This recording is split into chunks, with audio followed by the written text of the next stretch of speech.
Hurry up!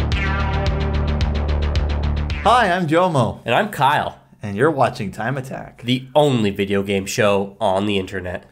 And we have just 15 minutes to discuss Kablooey for the Super Nintendo. Start the clock. Clock started.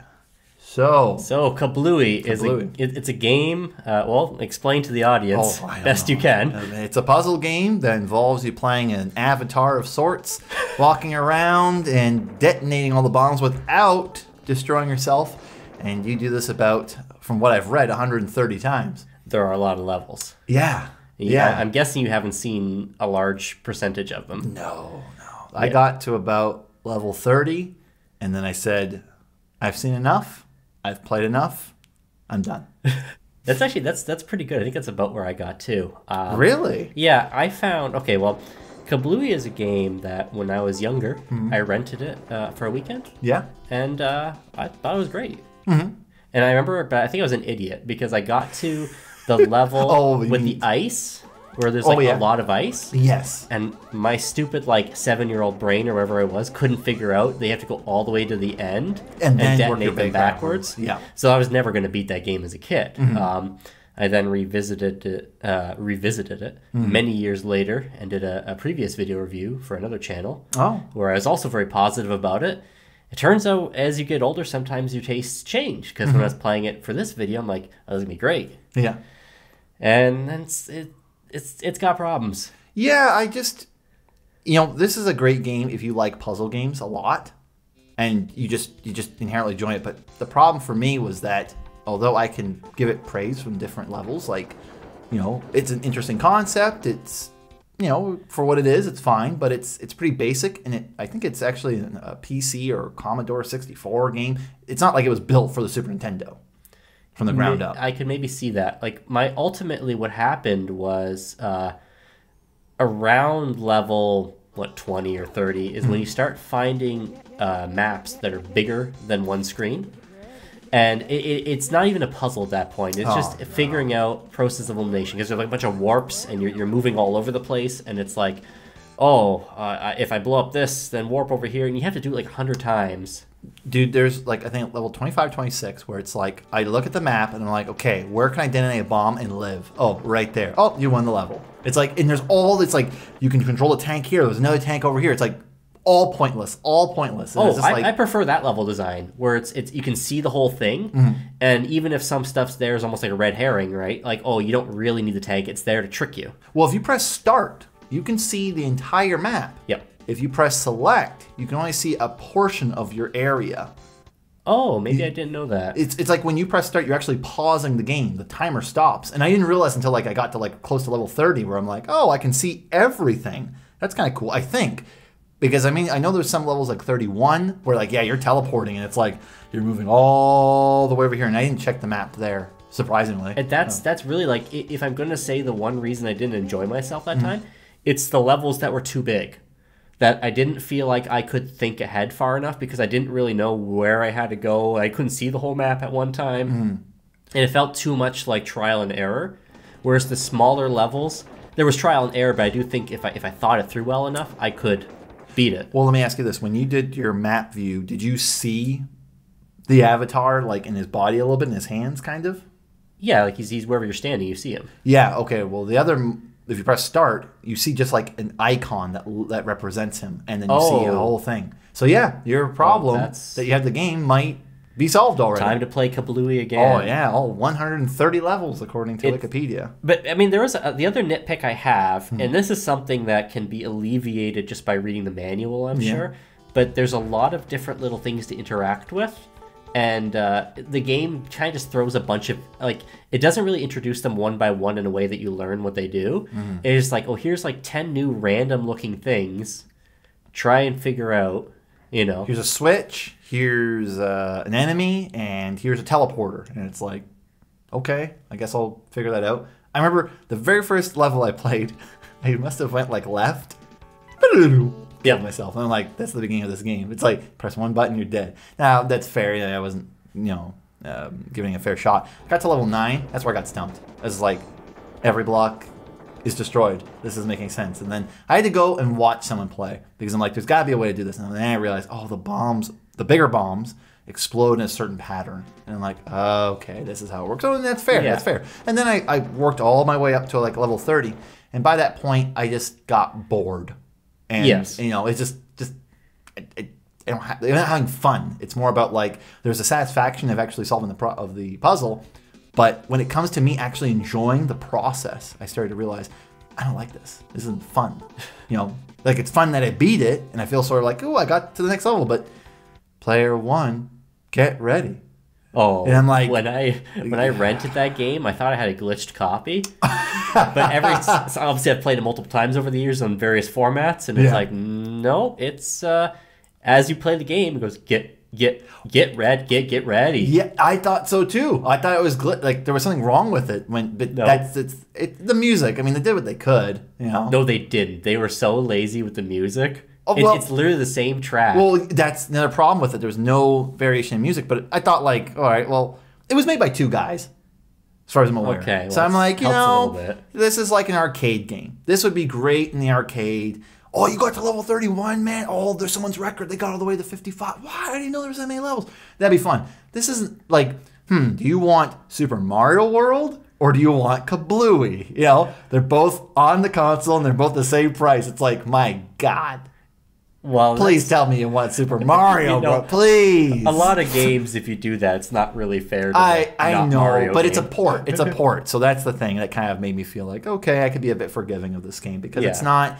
It wasn't built for the Super Nintendo. It's like, oh yeah, we're gonna make a brand new game. What are we gonna do? It's like it's made by two guys, so fair enough. Like that's why this is a game I find that it's a specialty. If you like puzzle games, you like a challenging puzzle game, and you are hooked into the whole process of blowing up. So it's kind of fun. It's kind of cute and fun, like to see, oh, he's scared of the bombs, and you know, it's kind of cool to see yourself blow up sometimes. It's kind of neat. Oh yeah. But you need to really like that because that's all you'll be doing.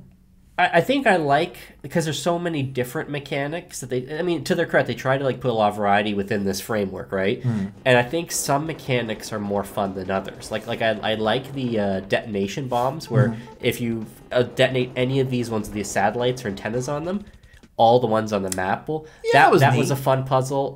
The tank thing could be fun, but wasn't well used most of the time. Yeah, and there's two types of tanks. There's like a blue one that detonates. You can control detonate. And then the red one just blows up, I think, if you touch something. Yeah. Yeah, so there was kind of... And then you explained that.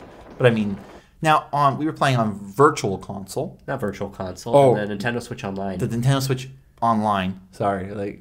Yeah. So, we can't look at the manual on those, can we? I think you can. Because I'm getting that confused with the Super Nintendo Mini. Well, you know, there's this thing called the Internet. Oh, I looked, and I didn't look hard, but... I found that every game like generally if I do a game for VG, dude, I'll look at the manual. For this, it's more like I'm trying to give like an impression of like if you just played this game. So for Kablooey, it's like, I think the little sprites of like the different objects you find aren't really like, it's not clear what they are. Like there's one thing, I blew a bomb up next to it and it absorbed the explosion. Oh yeah, the little tower thing, yeah. What the hell is it? I don't know, but how are you supposed to know that? You gotta play it and die several times over, and then you sort of figure it out, and then you make up.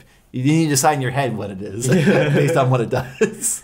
Yeah, it's like for me, it's like some kind of like energy reactor that like absorbs like explode. I don't know, it's stupid. But how about the isometric camera angle? Did that work for you? I found it like I adopted that pretty well. Like I may have messed up once or twice, like because I was just tired and like, oh crap, yeah. But most of it, I was fine moving him around and knowing where to go. It just kind of intuitive. Well, the moving it works good, but for me, I found that certain patterns of explosions. Yes. If it was just a top-down grid, it'd be much easier to just like see that and know this isn't going to hit me. Because a lot of times I was also just like detonate.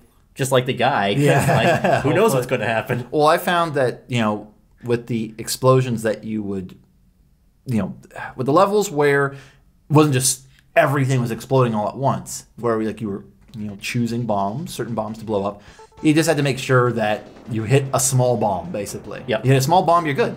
To kind of buffer the explosion. Well, yeah, if you try to move a space from one of the medium-sized or larger bombs, you will not survive. Yep. So it's always just find the small bomb to detonate. You aren't going to detonate any big bombs like right beside it.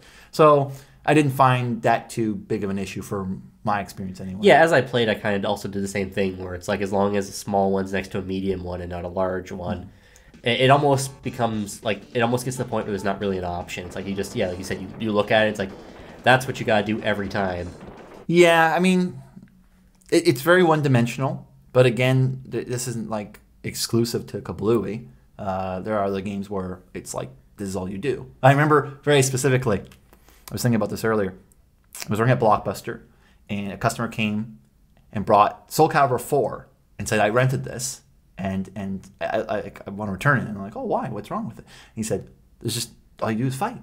That's all you do. It's just fighting. And I'm like, well, it is a fighting game. So it's kind of laughable. But I get that sentiment, because if it is just one-dimensional and you don't like it, it's like, what am I playing this for? It's so good. It's up to them to find a way to make it exciting and make it... Like, I know it's a puzzle game. It is slower paced by default, but it could feel better. It doesn't feel good. Well, it's not. There's even frame rate issues. like, and there's nothing happened. Like, I mean, there's bombs exploding, but that's all that's happening. Yeah, I mean, I kind of looked on YouTube. I think there's some people that like speedrun this. Which is kind of cool. It would be kind of neat if... I don't know if this would work. I'm kind of just speaking on the fly here. But what if you could play at the same time 2 players? I know, like, you take turns if you're playing 2-player, but what if, like, you both just went and then, like, you know, who's getting ahead? That'd be kind of cool. I don't know if that would really, like, work. I think because it's literally, like, most maps, you just blow up one bomb. Yeah, you just screen watch, and then you're like, oh, yeah, like you're saying, most of the solutions is just, like, blow the whole map up, see which tile is left over, and then see if there's a way you can make the same detonation happen from that tile. Yeah, and it was, like, there's some levels where after I beat it, I felt kind of accomplished. Like, I did it. But I just didn't like it. It just wasn't my kind of game. Like, I'm not a puzzle guy. I like a little bit of puzzle mixed in it, like with Zelda maybe, you know. But there's action involved in that, and there's a story, and there's music, and there's a character that I care about. Characters I care about. This, I don't even know this guy has a name. You know, at least Frogger is named Frogger. I don't know if this guy is named Kablooey. I don't think his name is Kablooey. I don't think it matters.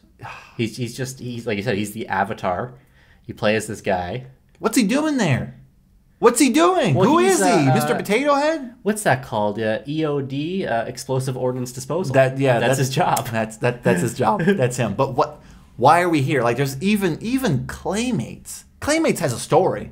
You know, there's a reason why you're there. There's something happening. This is just like, I don't know. Like, it'd be better if I was a marble. Just a marble rocking around. There's Marble Madness. That makes more sense, you know. Like, something like this, it's almost better if they don't try to like contrive some stupid story. What about some cutscenes, you know? So it's just not that kind of game. He's saving the you know what? Then at least then I'd be kind of like, okay, well, I'm blowing up these bombs so I can save the person or whatever, or save the people. But it's just like we're in the middle of nowhere. It's like we're playing chess, but there's like this dude walking around in chess. Like, what is he doing here? Well, I think like chess is more interesting. The character design itself just reflects how little attention went to like any kind of story or situation, because it's just like, okay, this guy's just some blue, like bug-eyed looking, like, I don't know. He almost looks like the old Olympics mascot. Oh yeah. I'm trying to remember his name. But anyway. And then, like, even like the bombs don't look like bombs; they look like volleyballs. Yeah, they're just big red dodgeballs, and sometimes they breathe. They expand. I kind of like that, where the maps where they time it. Yeah, and that was kind of neat. And it was weird. I didn't realize that when you detonate a bomb, it won't explode until you move. I thought like I had to move like right away, you know. But you can just. I wonder if mechanics like that would make the game more fun, because like they have the idea where you like dribble or whatever, but nothing seems to be. It doesn't feel like alive. It doesn't feel like you... I'm not saying the game needs a huge reaction aspect to it, but maybe it would be more fun if you could blow up bombs and then have to move out of the way before they go, like you said. Or if the dribbling, maybe you dribble something that has a timer on it and you have to dribble at the right time. Because when they add the enemies, that's the only thing like that in the game. And all they do is really just get in the way and annoy you. Yeah, they're just making it harder for you, which is fine, I guess. Like it adds a little something more to the game. But you know what reminded me of this whole game was Bomberman. Yeah. Which I enjoy, you know, and there's some puzzle solving to that. But it's a little bit more interactive. But this is like taking away... It's almost point and click. Yeah, it's just a different kind of game, and I know I've probably said that about 5 times in this this time attack, but I guess I just don't have much else to say. I mean, it's pretty simplistic. I mean, we talked more about Bomberman. I mean, about Frogger, you know, but that was a good game. Yeah. Well, with this, Bomberman's a good comparison, actually, because I think Bomberman kind of represents what this game should be. Like, it's okay to have Bomberman and, like, lean more into the puzzles as this does, but that game, it just feels more interactive and alive. This game feels like there's the game and there's, like, this wall between you. Yeah. Well, kind of on time here because I was running out of what to say. But Kablooey. Get ready. To go. Go where? Go to the next video, of course. Yeah.